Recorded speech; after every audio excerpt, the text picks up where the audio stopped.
You might have missed it, but last week, the first ever Olympic Esports Week was held in Singapore. Like the legit Olympics. Gran Turismo was representing the FIA as the motorsport event at the games, and one of the questions I've been getting is why Gran Turismo and why maybe not another sim? Let's have a look at why maybe Gran Turismo 7 was chosen and see if there might have been a better choice for the Olympics Esports series.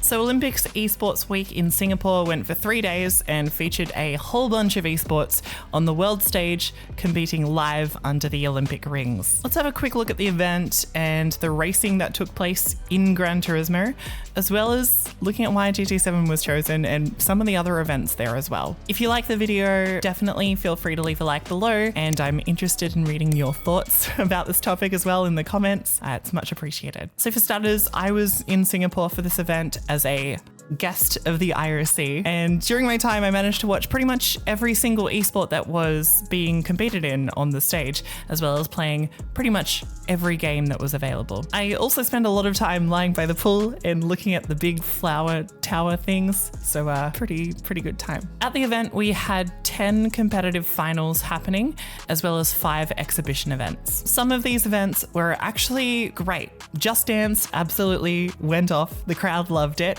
and the Fortnite shooting gallery time trial was actually a heap of fun. The suits all around me were so impressed by the accuracy and speed of people playing first-person shooters on PC. Some of the games though were a little questionable, with some mobile games like Tennis Clash and Tic-Tac-Bow being included. And some games had a bunch of tech issues. Just Dance kept having the Joy-Cons disconnect from the Nintendo Switch they were using, and the Taekwondo and table tennis events were held using VR and motion tracking, which is pretty cool technology, but not quite there yet, with some of the characters glitching out a bunch on stage. In terms of what we count as the big traditional esports though, we had Rocket League and Street Fighter both as exhibition events. And while Rocket League actually wasn't that exciting, Street Fighter had an absolutely packed audience, so I imagine we'll see these games included in the next version of the Olympics Esports Week. So one of the main complaints about this event was that it didn't include any of the,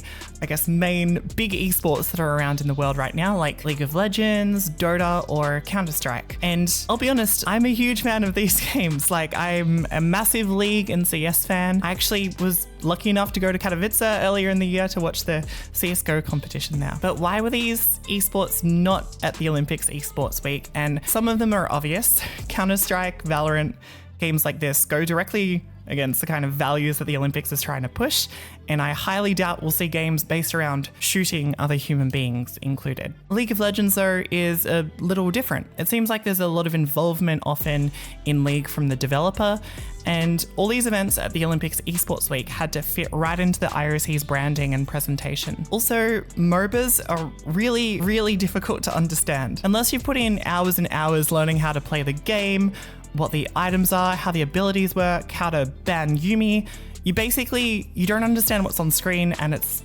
essentially visual gibberish. MOBAs aren't as accessible as other esports like Rocket League, which is put ball in goal, and Street Fighter, which is punch other player. Another point is, it's also worth saying all of the esports at this event were run by the International Federation of that sport.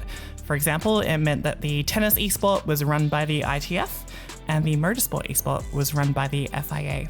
Okay, so that was a lot of talk about a lot of esports that aren't sim racing on this channel, so we're going to change back a little bit and go to Gran Turismo 7 and look at how that event went. The Gran Turismo event featured a field of 25 drivers competing in the days leading up to the event to make the final field of 12 that would compete on stage. The final itself featured 12 drivers, and it had a great crowd and would feature a shootout qualifying session to determine the starting positions before a 42-lap race around Deep Forest in the Toyota GR010. Now, the strategy for this race was a bit of an interesting one. Normally in Gran Turismo live events, you get given the tire and fuel requirements about a week before you go racing, but in Singapore, they were given the fuel and tire multipliers as well as the pit rules on the morning of the race. This meant the drivers had one 60-minute session to work out their strategy for the race. The race had 1 times fuel and 6 times tires, and it required each driver to use 2 compounds of tires like in Formula One. What this meant was that drivers really had no idea how long each set of tyre would last. Could you make hards last 2/3 of the race and then pit for mediums at the end? Or should you go softs and mediums? Or should you be going soft mediums? It was really interesting watching these drivers kind of adapt and think up the strategy on the fly as the race happened. So what we saw in the race was Kilian Dumont starting on mediums behind Angel and Ostroza on softs, and Kilian stayed in draft range for the first 4 laps of the race, even though he was on the slower tyre, which gave him a huge advantage for the whole distance. Their strategies did play out a bit differently for the first and middle stints before they converged at the end, with Angel on mediums being chased down by Kilian on softs and also being held up a little bit by Jose Serrano running an alternate strategy on the hard tyre. Kilian did end up making it past though and went on to win the race, winning the first ever Olympics Esports Week motorsport event for France. Now, the event was a lot of fun, and I honestly believe it showed motorsport esports in a great light. But was GT7 really the best choice of game to show?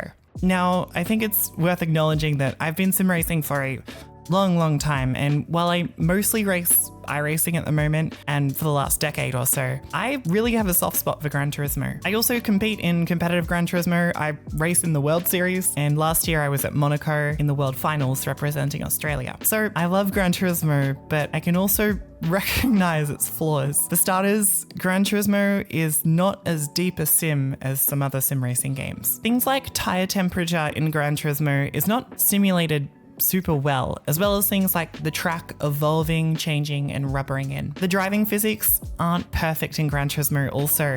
The cars tend to understeer 90% of the time until you get like snap, almost unsavable oversteer. I was actually chatting to Risto Capit at the event, another driver who has a heap of experience in R-Factor, as well as in Rennsport, where he was competing for R8G and ESL R1, and he kind of shared these thoughts. The force feedback isn't quite as detailed as what we see in these other sim games like iRacing or Assetto Corsa, and it's quite difficult to feel when the car is going to break loose. In these PC sims, you can generally feel the car slowly starting to move away, and you can actually kind of slide it a tiny bit and not lose too much time. But in Gran Turismo, you often get no feel at all, and the car can just break loose, and often you're in the fence straight away. Another one of the downsides of Gran Turismo is that it's locked to PlayStation, and only a select number of wheels can be used on the game. So you can't be running a Simukube on Gran Turismo unless you do some real funky stuff. On the other side of the coin though, there are a bunch of positives for Gran Turismo, and for starters,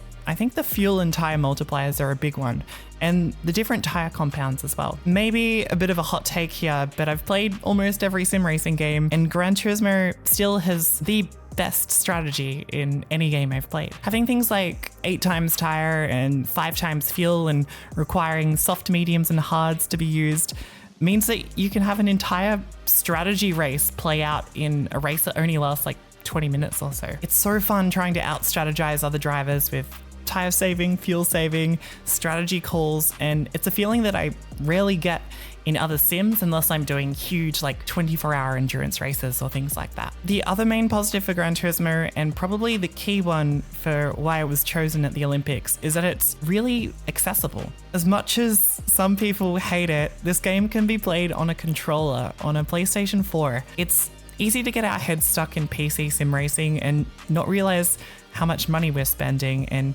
I'll admit I do this all the time. I play iRacing, but PCs aren't cheap. A PC will cost you like $1,000 or so before you get into wheels, rigs, screens, everything else, whilst a PlayStation 4 costs like $299.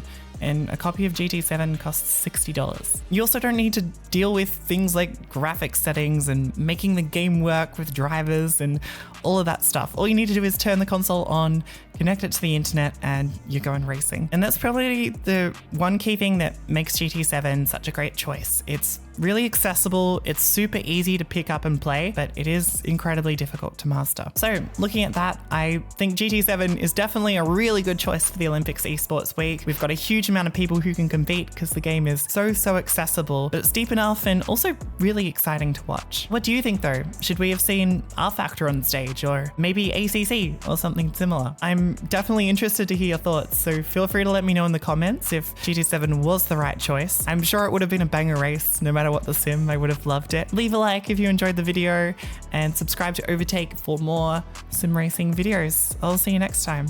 Bye-bye.